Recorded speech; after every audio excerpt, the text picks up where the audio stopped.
রাজধানীর মোহাম্মদপুর ঢাকাবাসীর কাছে এক আতঙ্কের নাম। দিন দুপুরে প্রকাশ্যে চুরি, ছিনতাই, লুটপাট এবং মানুষ হত্যা এখানে নতুন কিছু নয়। ৫ আগস্টের পর এই থানায় সন্ত্রাসীরা দিনের পর দিন ভয়ঙ্কর হয়ে ওঠে, তৈরি করে অপরাধের স্বর্গরাজ্য।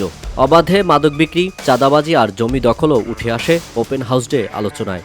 ভয় আর নিরাপত্তাহীনতায় এখানকার সাধারণ মানুষ বসবাস করছেন। তবে প্রশাসন ও রাজনৈতিক দলের নেতাদের ছত্রছায়ায় এই থানা অপরাধের ভাণ্ডারে পরিণত হয়েছে বলে জানান স্থানীয়রা।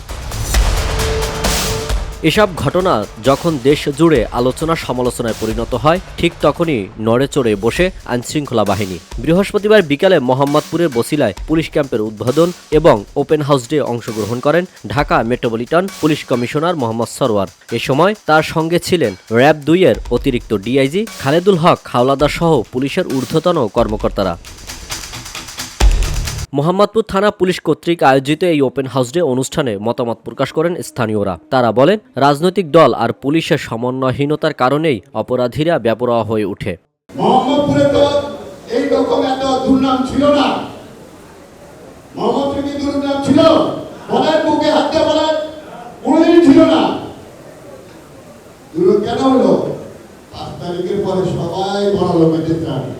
প্রতিটা ইউনিটে আপনারা আমাদের সামাজিক সংগঠন যারা আছে তাদেরকে নিয়ে একটি করে সংগঠন তৈরি করুন, সন্ত্রাস বিরোধী সংগঠন। ওই সাথে আমরা থাকবো, পুলিশ থাকবে।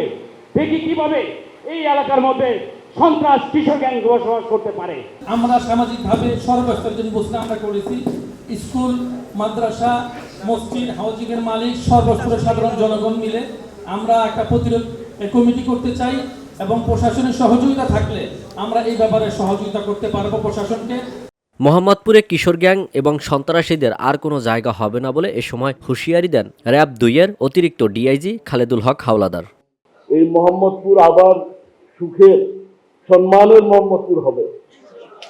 এই মোহাম্মদপুরে আপনারা জানেন, আমি যতবার আপনাদের সাথে সামনে কথা বলেছি, বড় বড় অভিযান নিয়ে সন্ত্রাসী ধরার পরে, অস্ত্রবাদ সন্ত্রাসীদের আইনের আওতায় আনার পরে আমি যে কথাগুলো সবসময় বলি, মোহাম্মদপুরে কোনো সন্ত্রাসী থাকতে পারবে না। মোহাম্মদপুরে কোনো কিশোর গ্যাং থাকতে পারবে না। এ সময় Dhaka metropolitan police commissioner Mohammad Sarwar বলেন, অপরাধ দমনে মোহাম্মদপুরে আইনশৃঙ্খলা বাহিনীর সদস্য এবং পুলিশ ক্যাম্প বাড়ানো হয়েছে। আমাদের এএসপির সংখ্যা বাড়িয়েছে। এইভাবে ৫০ থানা এলাকায় প্রায় ৮০০ অফিসার ফোর্স বাড়িয়েছি। এর বাইরেও এখন এই মুহূর্তে পুলিশ লাইন থেকে ৬০০ ফোর্স ৫০ থানা এলাকায় মোতায়েন আছে। আর রেগুলার যার যত প্রয়োজন ৬০০, ৮০০, ১২০০, যদি না অন্য কোনো ডিউটি থাকে, ধরেন মিছিল মিটিং বা পয়লা বৈশাখ, তখন কিন্তু আমাদের সব পুলিশেই এই ক্রাইম কন্ট্রোলের জন্য আমরা রাতের বেলা বেশি নিয়োগ করা হয়। মোহাম্মদপুরের অপরাধীদের তালিকা পুলিশের কাছে ইতোমধ্যে জমা হয়েছে।